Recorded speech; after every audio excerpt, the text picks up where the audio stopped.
You say what? No. You don't get to be passive aggressive. That's... Hey everybody. What you just saw was footage from a live show of a girl in the audience shouting out that she hopes my wife leaves me. In this video, I'm going to show you the moments leading up to this audience member making that statement, what might have motivated her to make it, and the moment I discovered that this woman and I have a history.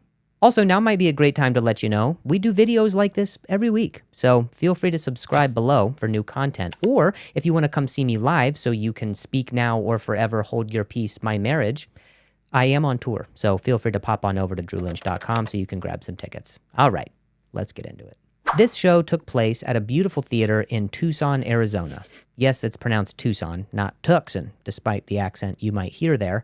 I start the show off, as I always do, by making some local references to the town. When we got to the airport, they have suckers with scorpions in them. And that was when I was like, I might not do the show. That seems like an initiation if I've ever seen one.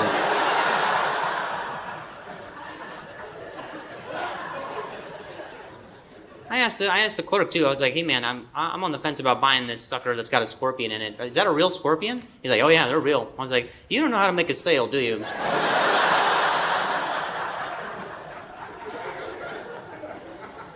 he's like, "Well, they're dead." I was like, "What are we fucking talking about right now? Like, what are you talking about? I'm not gonna eat a scorpion. I'm not a... What psychopath gets off the plane and is like, let me get one of them scorpion suckers. I want to feel like a kid, but I also have a troubled past, so give me a sucker with a scorpion in it. I'm a freak, but I'm childlike.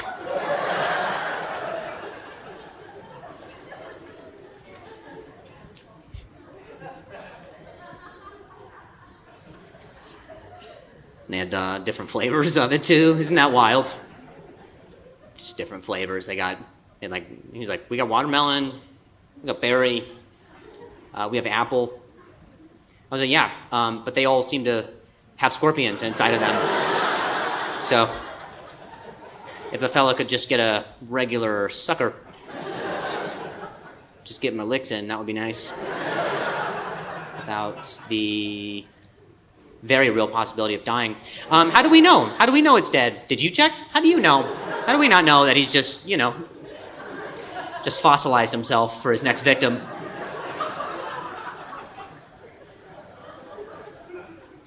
How many licks does it take to get to the center of the hospital wing?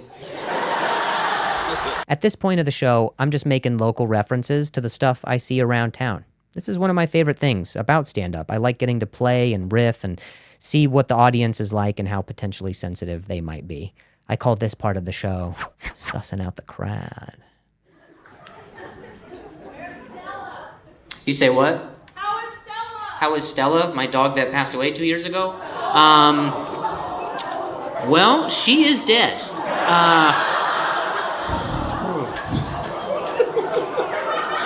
Don't you fucking all at me. She didn't do her research. Why are you mad at me?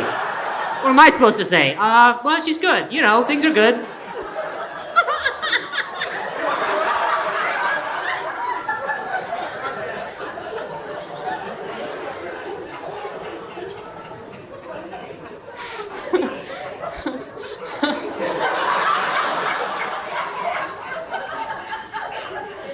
I know you meant good. I know you meant well. I can't lie to you. But, I hope she's good. No way to really know. I tell you what, if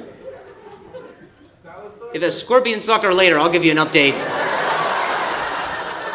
I'll let you know how it went. I'm reunited with my dog. She's like, why are you here? I'm like, you're never gonna guess, dude. She's like, was it Tucson? I was like, yeah, it was Tucson. She's like, I had my money on Tucson. As you can see, the potential for the show getting awkward is at an all-time high when someone asks about something vulnerable like this.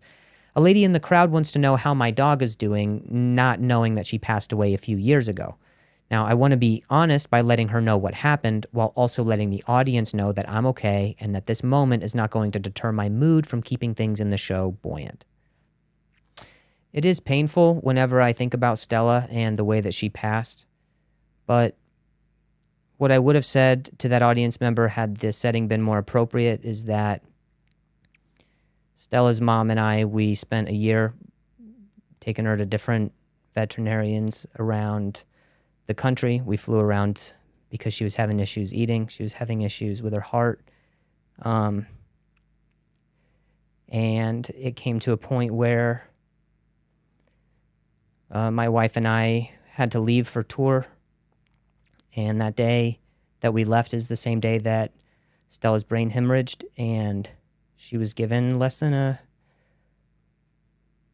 % chance to recover from something like that. And so my wife and I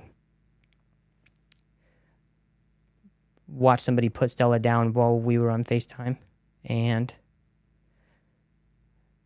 I guess it's really cool and special knowing that people still care about Stella, and it's awesome to see the impact that she made on people even after the fact, so much so that they're still asking about her. I guess that's what I would have said. Okay, shifting gears here. You can see why that's something I wouldn't say during a show. After I did some of the local references and addressed the potentially awkward start, the rest of the show got back on track and was business as usual, all the way up until the closing joke. My wife is a very special person. She has something that's called ADHD. Do you guys know what this is? This is something I did in my last special about my wife's ADHD, and you can find the full joke in the description of this video below if you want to check that out. But basically, the joke is about what it's like to live with someone who's scatterbrained and suffers from ADHD. I love my wife for all of her quirks the same way she accepts me for all of my flaws, and I can't even believe this has to be said, but in comedy, comedians make jokes about their significant others. It's what we do. We're not doing it to be mean. We're doing it because that's something people relate to. That's what sharing a laugh is. But I guess, in my retelling of the joke, it set off one of the audience members to say this. I don't see her for 4 days and 3 nights. She does meth, I think. I don't know my wife.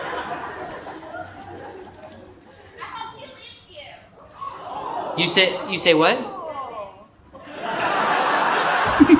No. You don't get to be passive aggressive. That's not what's happening. What'd you say the first time? Then you hope she leaves me. That's fucked up, bro. At this point, the audience realizes this is a pretty bold claim, and so I expect some accountability in her owning it. You don't just get to throw out damning wishes and then backpedal. You know, if you're gonna heckle. So I do some investigating by asking questions about her. Who are you here with tonight?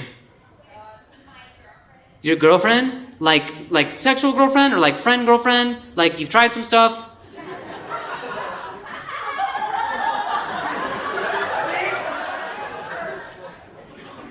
You say what?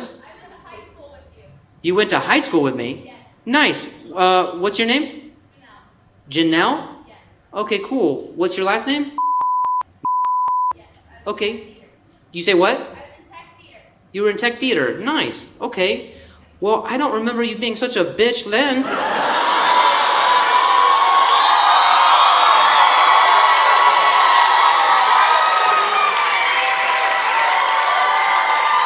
This is a bizarre way of saying, hey, good to see you again. I'm not really sure what her game plan was for either of us at this point, but let's proceed. You say what? That was not even you? I appreciate that. Is the goal here to just confuse me? Was she not prepared for the Uno reverse? I appreciate the support, but I'm kind of looking for a perp at this time. I was joking before. I hope you were. You said that wasn't you before, so wait, your friend said something or you said something? There's two of you. Okay, that doesn't answer my question. Yeah, you can't talk just like ambiguously like that. There's two of us. Which one do you choose? I'm like, what? This isn't the Matrix in fucking Tucson. I'm trying to... I would have had 4 scorpion suckers in order to avoid this very passive-aggressive interaction. So the only way I can mitigate someone from my past saying something about my current relationship is Well, I'm glad that you came, Janelle, and whoever said it, I agree. She's too good for me, so. So there you have it. A whole show packed with conflict and suggestions that really left more questions rather than answers. Was Janelle the one who made the comment, or was it her friend? Was her intention to make a scene or make a funny? Is everyone in Tucson on meth? Let me know your guys' thoughts in the comments below. How would you have handled this situation?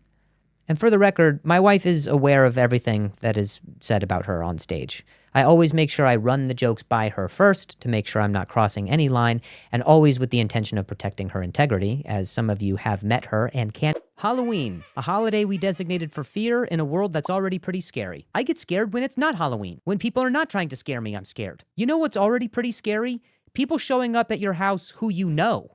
I'm an introvert. I don't trust anyone whose favorite holiday is Halloween. Why don't you call your dad? The divorce was not your fault. I'm sorry that Christmas has to be split between two households for you, but it's still a chidings jubilee. Why are we rewarding people who show up on our property in masks with candy? Yes, hello, this is where I live. This is my gate code. Is candy really worth it? And I'm not talking about the stripper whose real name is Alexis. These are the hours I'm not home. I'm an introvert. Do you like Snickers or Crackle? My first experience trick-or-treating was getting in a car and driving to a better neighborhood. Halloween parties are so we can find out how slutty our coworkers are. Oh, it's Dave and fishnets.